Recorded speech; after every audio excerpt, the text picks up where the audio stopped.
Terima kasih Pak Ketua Sidang. Izinkan saya sebelum memulai presentasi untuk berdoa.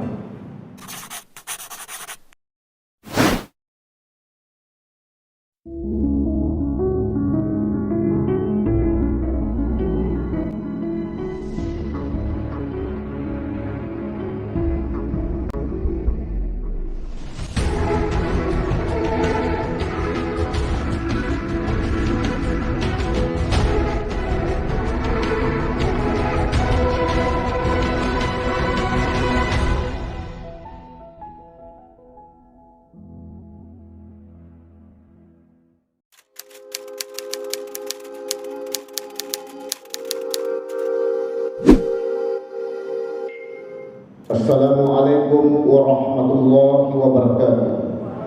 Selamat pagi dan salam sejahtera bagi kita semua. Yang saya hormati Maha Guru Maha Terpelajar, Direktur Program Pascasarjana Universitas Negeri Makassar, Bapak Profesor Dr. Haji Hamsu Abdul Ghani MPD, selaku Ketua Sidang sekaligus penguji dan kopromotor saya. Yang saya hormati Maha Guru Maha Terpelajar, Bapak Profesor Dr. Syamsul Bahru Talib MSI selaku penguji dan sekaligus promotor saya. Yang saya hormati Maha Guru Maha Terpelajar Profesor Dr. Haji Syaifuddin Ondeng MAG selaku penguji eksternal. Yang saya hormati Maha Terpelajar Wakil Direktur Bidang Akademik dan Kemahasiswaan Program Pascasarjana UNM Bapak Dr. Sulaiman Samad MSI selaku penguji internal. Yang saya hormati Maha Guru Maha Terpelajar Ketua Prodi Program S3 Ilmu Pendidikan Program Pascasarjana UNM Bapak Prof. Dr. Haji M. Arifin Ahmad MA selaku penguji internal. Yang saya hormati Maha Terpelajar Dr. Pak Taufik SPD MSI selaku penguji eksternal. Yang saya hormati tamu kehormatan saya Bapak Mayor Jenderal Purnawirawan HM Amin Syam, orang tua kita selaku Ketua Dewan Masjid Indonesia Provinsi Sulawesi Selatan. Yang saya hormati Wakil Ketua DPRD Provinsi Selatan, Saudaraku Haji Muzayyin Arif SPDI MPDI. Yang saya hormati Dekan Fakultas Dakwah UIN Alauddin Makassar, Bapak Dr. Firdaus Muhammad MA. Yang saya hormati Ketua Umum Majelis Ulama Kabupaten Sinjai yang sekaligus adalah orang tua saya sendiri, Ayahanda Dr. Andes Haji Abdul Hamid DM. Dan yang saya hormati dan saya banggakan para tamu undangan yang sempat hadir di sidang ujian promosi hari ini, yang tidak mengurangi takzim dan hormat saya, tidak menyebutkan satu persatu.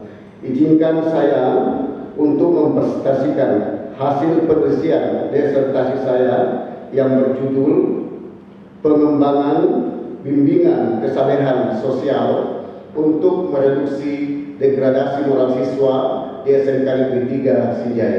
Saya memulai ini dengan satu motto filosofis, yakni tidak ada orang sukses karena dilakukan sendiri, pasti butuh orang lain bersamanya. Dr. Sulaiman Samad MSI. Sebagai latar belakang penelitian kami ada dua, ada faktor dari luar dan ada faktor dari dalam. Faktor dari luar, perkembangan pendidikan saat ini mengalami permasalahan yang kompleks dan beragam pada peserta didik.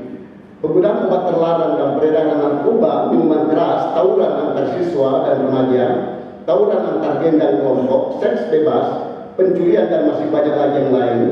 Kasus kekerasan atau bullying di sekolah yang menjamur mulai dari siswa di sekolah hingga perguruan tinggi. Faktor dari dalam, upaya guru bimbingan dan konseling di sekolah masih belum dapat memberikan dampak signifikan dalam mengurangi tindak kekerasan siswa. Kondisi ini dipertegas oleh laporan dari Komisi Perlindungan Anak Indonesia yang menyebutkan bahwa angka pelaku kekerasan di sekolah itu mencapai angka yang masih tinggi sekali. Adapun rumusan masalah pertama, bagaimanakah gambaran kebutuhan model bimbingan kesalahan sosial di SMK Negeri 3 Sinjai? Rumusan masalah kedua, bagaimanakah bentuk model bimbingan kesalahan sosial yang dapat mereduksi degradasi moral siswa SMK Negeri 3 Sinjai. Rumusan masalah ketiga, bagaimana kevalidan dan kepraktisan bimbingan kesehatan sosial untuk mereduksi degradasi moral siswa di SMK Negeri 3 Sinjai.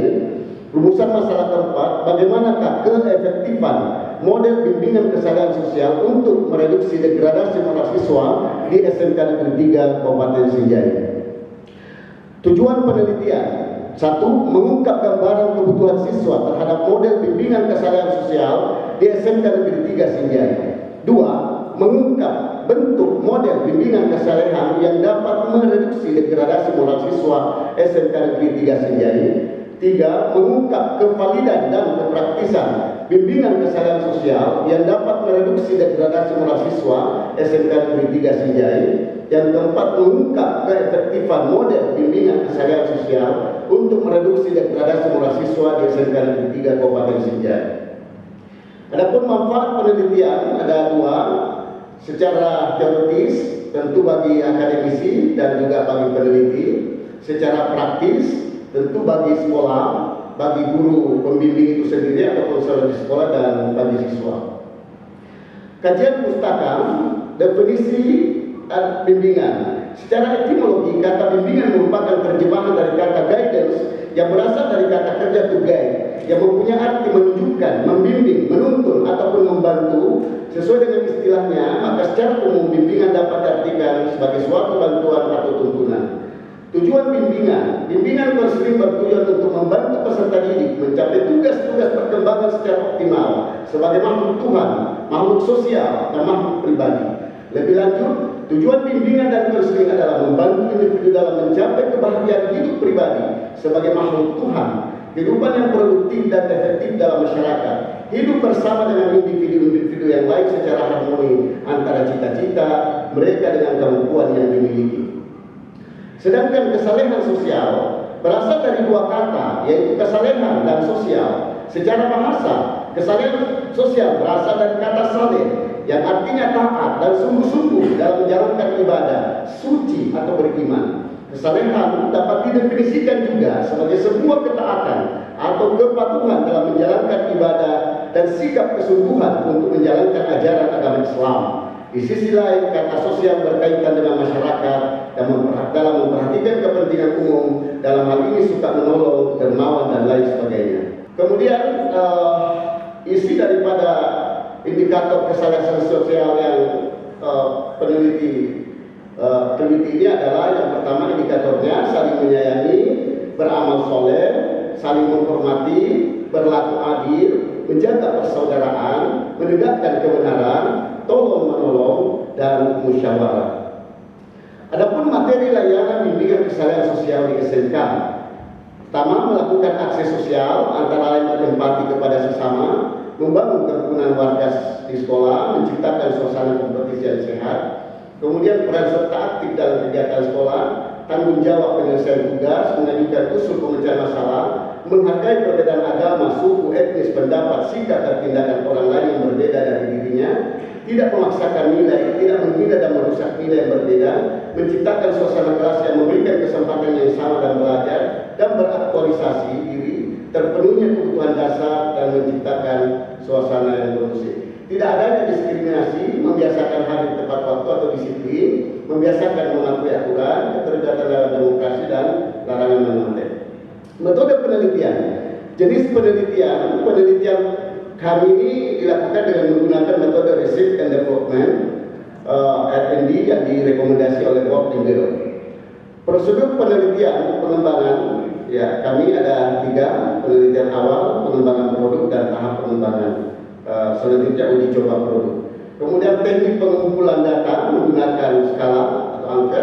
Kemudian yang kedua uji aktif dan praktis. Kemudian lembar ekspresi, dan teknik analisis data kualitatif, analisis data kuantitatif, dan uji tetes. Adapun kerangka pikir bisa dilihat di slide kami, ada kerangka pikirnya dan ada juga model hipotetiknya. Kemudian hasil data skala penilaian dalam hal uji kegunaan, kelayakan, ketepatan, dan isi materi ada pada tampilan slide kami. ini diuji. Kemudian ada uji kelompok kecil, antara lain seperti yang tergambar dalam slide kami. Kemudian data tingkat degradasi moral setelah pemberian model bimbingan kesadaran sosial, baik itu sebelum dan sesudah. Ya, selanjutnya sebagai kesimpulan, yang pertama, pengembangan model bimbingan kesadaran sosial dalam mereduksi degradasi moral siswa sangat dibutuhkan di SMK Negeri 3 Sindai.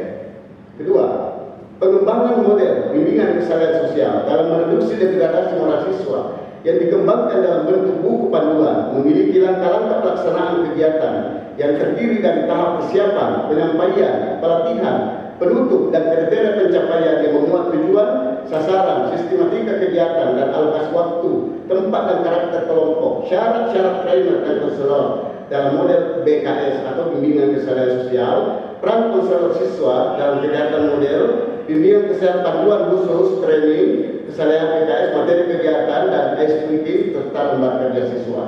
Yang ketiga, pengembangan model bimbingan kesadaran sosial telah dilakukan uji validitas, uji kepraktisan, dan uji efektivitas oleh 3 orang ahli, antara lain ahli bimbingan dan konseling, ahli desain dan bahasa, dan ahli praktisi bimbingan dan konseling. Yang keempat, efektivitas model bimbingan kesadaran sosial sangat efektif dalam mereduksi degradasi moral siswa di SMK Negeri 3 Kabupaten Sindai. Lalu kemudian rekomendasi kami antara lain kepada Dinas Pendidikan, kemudian kepada teman-teman adik-adik peneliti, mahasiswa, dan insya Allah mudah-mudahan pengembangan ilmu ini itu bisa menunjukkan bahwa model bimbingan kesadaran sosial baik dari konseptual maupun dari segi praktis memiliki kelayakan untuk diimplementasikan di sekolah. Sebagai akhir daripada presentasi kami ini, izinkan kami menyampaikan salah satu pandangan dari Khalifah Ali bin Abi Thalib. Beliau pernah berkata, didiklah anakmu sesuai dengan zamanmu, jangan memaksa anakmu mengikuti jejakmu, sebab anakmu dilahirkan dari zaman yang berbeda dengan zamanmu. Demikian saya kembalikan kepada pimpinan sidang.